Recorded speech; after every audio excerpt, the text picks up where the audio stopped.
Bless morning, friends, folks. We're going to go ahead and do a double burner. Why not? Today, we're going to go with Max Lucado. Hey, I did say Ted Mercer this time. Because Ted Mercer has Grace Church in Endarco, Oklahoma. And I want to encourage y'all, if you don't have a home church in Endarco, Oklahoma, we'll go on down there to Grace and meet Ted Mercer and meet his congregation and be welcomed in. Now what we have here, we have August 29th, Max Lucado's Change to His Likeness, Grace. By His power to rule all things, He will change our simple bodies and make them like His own glorious body.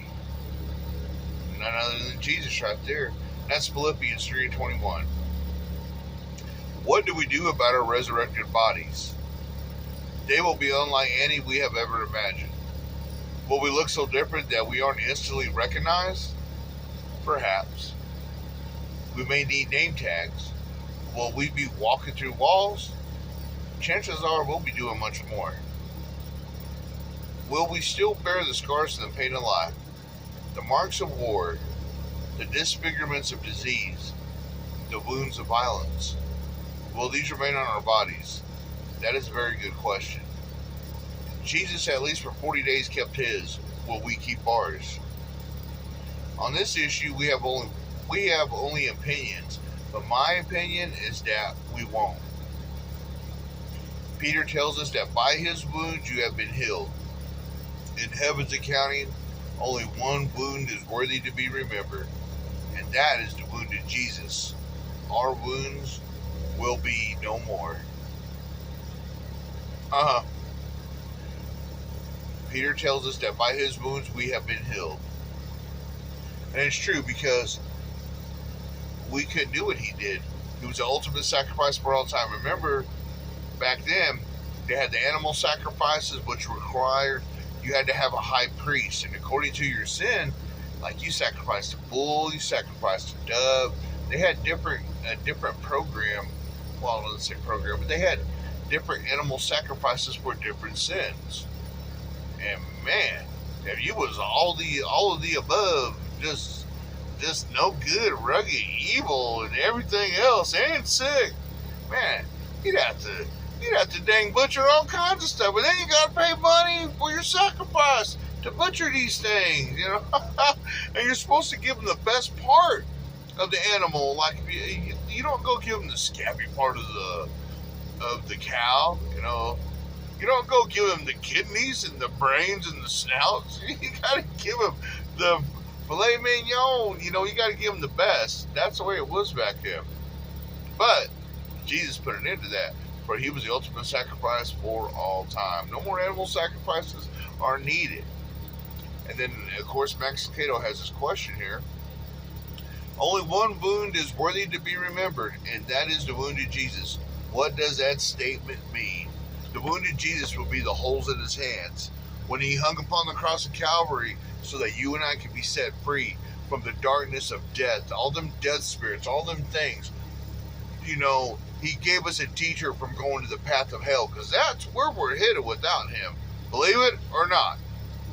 As for me, I believe it totally, but I did not. I kind of knew of it. Like, I knew there was a God, but I didn't worship him. I didn't want to read his Bible, because I knew that Bible had rules to live by for the rest of your life, and I wanted to do it my way. Well, my way got me in more trouble than I cared to be in, and I was such a knucklehead. Sin is doing what you ought to do and not doing it. Sin is also missing the mark. Me missing the mark, knowing what I ought to do, knowing my Aunt Betty raised me right, knowing my Uncle Cecil raised me right, knowing that my Grandpa Willie Snake, my Grandma Bessie Snake raised me right by taking me to church, being my introduction, digging me deeper into that way. It was time to fulfill what they introduced me to. What does that statement mean? Only one wound is worthy. When Jesus hung upon the cross and he came back, you could see the holes in his hands. He showed Thomas this. Thomas, one of the 12 disciples. A lot of people call him Doubting Thomas, and I've heard really good preaching on why you shouldn't call him Doubting Thomas. He's just Thomas. Do we all not have doubt here and there? The Lord will always straighten us out. Yes, he had holes in his hands. He showed them. As far as us being that way when we go to the kingdom of heaven, having like I got scars from getting hit in the head, hit in the face with shovels, some other stuff. I don't know. But I will tell you this. When Annie passed away, December 21, 2023, December 23rd, 2021, I had a dream about her shortly after that. And she was on a hill, and I walked up behind her.